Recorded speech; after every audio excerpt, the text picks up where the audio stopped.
professores que são onipotentes, que tomam atitudes que nós deveríamos saber, e quem é que poderia nos dizer isso? Somente as crianças. Olha a lógica dela.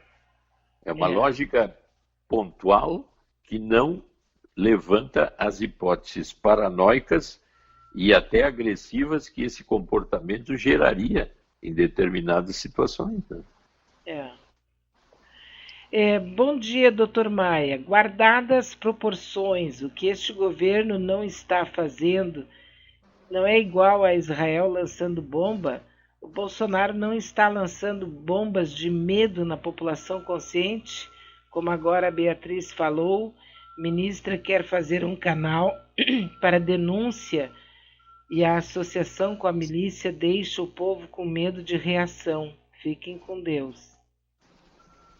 Essa perversão de um controle maior social, né? A gente viu isso de uma forma bem nítida quando ele começou a tomar posições de desmonte, por exemplo, do desflorestamento da Amazônia. Uhum. Quando ele dizia que a gente não devia quebrar os tratores e máquinas, não devia destruir os equipamentos das serrarias, que isso era um absurdo, que não se podia mexer muito nos garimpos, nem destruir os equipamentos. Quer dizer, uma coisa que aumentou absolutamente tudo o que ele dizia que não queria fazer. Então, essas mensagens paradoxais, onde eu uso informações duplas, tem um intuito muito grande aí, né, que só pode ser aumentos econômicos. Eu estou dando uma noção para as serrarias que pode invadir o Pará, como estão invadindo lá e desmatando quilômetros e quilômetros quadrados de floresta, e logo depois, então, agora prenderam uma série de pessoas na Bahia que certificavam terras. Quer dizer, se a madeireira desmata, abre campo, imediatamente vêm os grileiros e proprietários, entre aspas, e logo começam plantações fantásticas de soja e milho, e ao mesmo tempo, então, as terras vão aumentando os ganhos, e é tudo numa linha econômica, e o Brasil passa a ser o grande produtor de cereais do mundo, trocando o cereal pela floresta. Está na cara que existe um interesse econômico maior aí atrás disso. Agora, como trancar o poder que acha que esse é o caminho? Essa é a nossa grande indagação hoje, porque ontem a Assembleia Legislativa Gaúcha aprovou um projeto que prevê monitores cívico-militares nas escolas públicas do Rio Grande do Sul. O que um monitor cívico-militar vai fazer? Me diz. Isso parece que está havendo em função das escolas militares, né? Que estão sendo hoje muito valorizadas, né? Sim, mas tu vê o que a escola militar formou, um Bolsonaro, né? Não parece ser tão boa assim. E é interessante, Beatriz, porque eu tenho um paciente meu que é de esquerda, sempre foi de esquerda, assim, mais para o lado mais radical, e o grande orgulho dele hoje é ter o filho passou no colégio militar aqui de Porto Alegre. Mas é que nós não podemos deixar de ver a qualidade de uma coisa, isso significa que ele é um cara maduro. A qualidade da escola militar ali, aquela ali da redenção, a qualidade daquela escola militar ali, ela é evidente. Então, eu sou de esquerda, meu filho não pode ir para a esquerda. Isso é uma doideira. Mas ao mesmo tempo fecha com o que tu falou agora.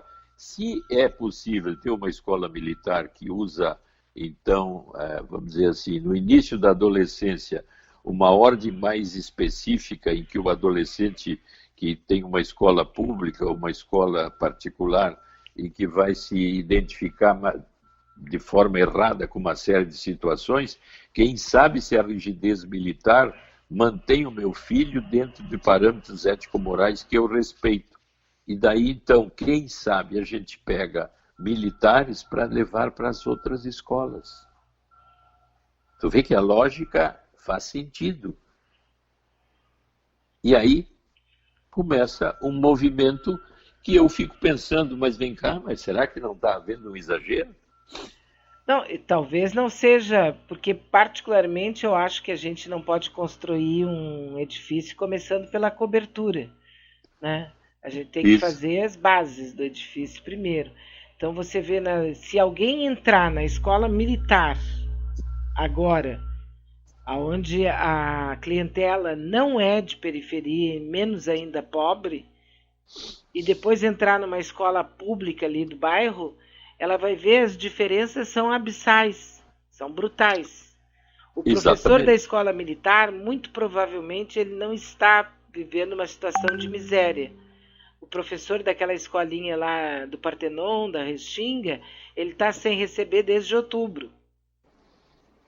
Então, aí nós vamos botar um monitor para quê? Para É, monitorar não tem merenda, monitorar que não tem papel higiênico no banheiro, monitorar que o professor está estressado porque está com todos os boletos para pagar e o governo não pagou o salário ainda. Quer dizer, é como se a gente fosse. Isso é aquela solução mágica, né? é o pedaço da coisa boa colocada no lugar ruim. Que Então, precisaria toda uma estrutura, né?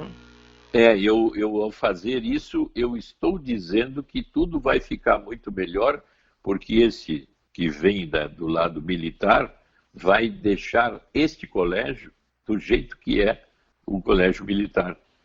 Uma coisa assim que, de novo, é um embuste, né?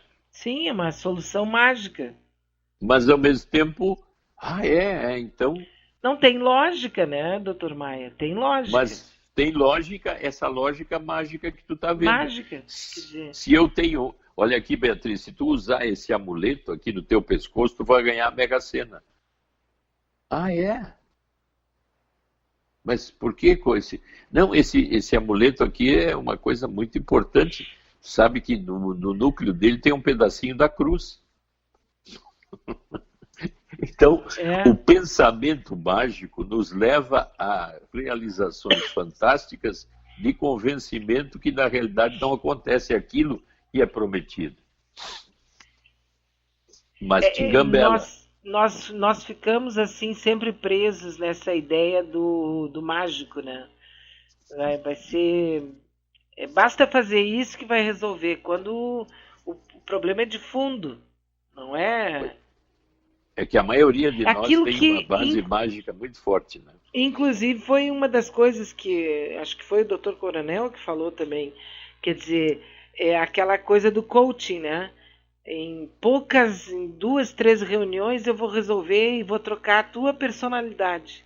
Não existe isso. Isso, aqueles coachings que tu faz uma regressão ao tempo da mãe e do pai, te abraça com um colega no grupo ali assim, chora, te abraça, chora, chora, e resgata todos os problemas, perdoa tudo que houve no passado e sai dali renovado e todos os teus problemas tu bota no lixo. A partir do fim de semana aquele, tu é outro homem e outra mulher. Mas a Esse é o pessoa pensamento até, mágico. mas a pessoa até pode acreditar nisso durante um tempo, não é? Ela sai dali muito bem. Até tem pessoas que dizem sair renovada, mas outros, e até a Sociedade Brasileira de Psiquiatria e o CRM estão preocupados porque essas vivências tão intensas, tipo sugestivas ou hipnóticas, que dão regressões fortes, podem te deixar muito perturbado. E se tu não tem um acompanhamento depois, as coisas podem ficar muito sérias, como vários casos que são citados aí, que gerou desequilíbrios muito fortes. Porque a vivência é muito intensa, de tipo sugestivo e hipnótico. E quando tu sai daquele transe, tu pode sentir muito perdido. Alguns achando maravilhoso, mas por quanto tempo que a mudança persiste? Sim, eu acho que nós já até comentamos isso aqui. Já. Lá no passado nós tínhamos aquelas programação neurolinguística.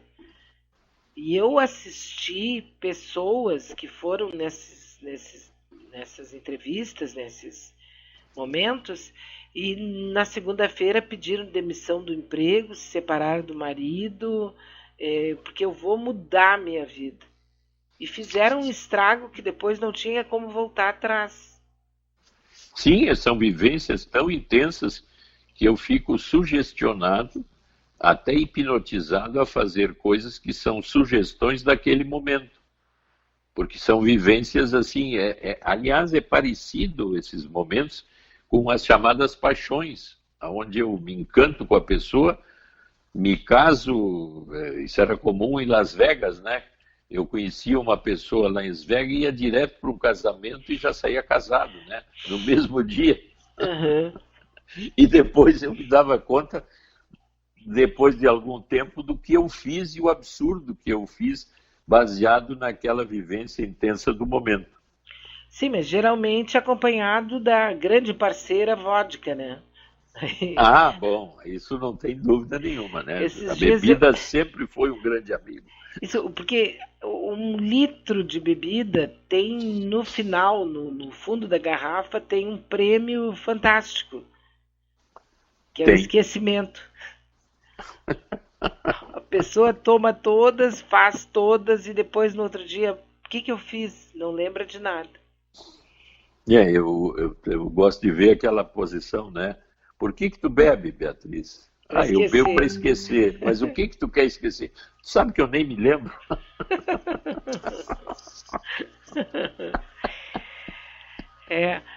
Porque ninguém esquece nada, né, doutor Maia? Hein? A gente não consegue esquecer nada, né?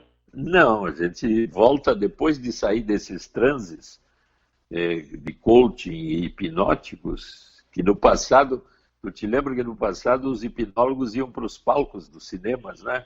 Uhum. E faziam as misérias que hoje se faz nos coachings, né? E tudo ficava como se fosse um show, né?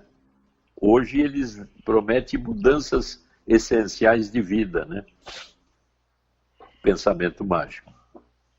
E muita gente acha que é a solução mesmo, né? Uma coisa Não, tipo assim, virada a tinha uma página. paciente, eu tinha uma paciente minha que teve num coaching onde é que é ali na Carlos Gomes, naquele clube que tem lá na Carlos Gomes, como é o nome dele lá? Famoso ali. Aonde? Sojipa. Sojipa. A Sojipa era 1.000 pessoas. E ela disse, Maia, tinha mais ou menos 700 chorando convulsivamente.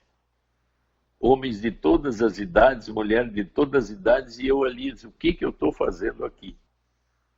Mas é impressionante, né? Sim, veja que ali não era gente com pouca cultura, né? Não. Não, ali tinha gente, a maioria doutor. E tinha que pagar não sei quanto para fazer o curso no fim da semana, né? Nem ignorante, nem pobre. É retardado mesmo. Será que nós não temos nenhum ouvinte que mudou a sua vida e que possa nos dizer que um coach é uma maravilha nos nossos ouvintes? Olha, se tiver, estou aberta aqui para ficar sabendo. Olha aqui um desabafo. Ouvindo vocês dois falando, vejo como não sei nada. Obrigado pelas aulas. Ouço sempre que posso, nas quartas e nos sábados. Não, eu acho que esse ouvinte, vamos dizer assim, nos diz bem o que a gente se propõe aqui, eu e a Beatriz, conversando sobre as coisas mais variadas e trazendo ideias as mais variadas, como foi esse evento do Cine Psiquiatria, para que as pessoas tenham uma noção cada vez mais sofisticada e profunda do sentido da vida e de tudo que acontece tanto internamente em nós como na sociedade. Então eu quero agradecer essa pessoa porque esse é um ouvinte que nos faz muito felizes, né, Beatriz? Sim, porque compreende bem que a sua contribuição se dá porque eu vou colocando exatamente as angústias de todos nós. Eu procuro trazer aqui as coisas do dia a dia mesmo, da maneira mais informal possível, para não parecer uma sala de aula, né? Onde tem um mega sabe tudo e tem as outras pessoas que vão ficar sentadas ouvindo para aprender. É um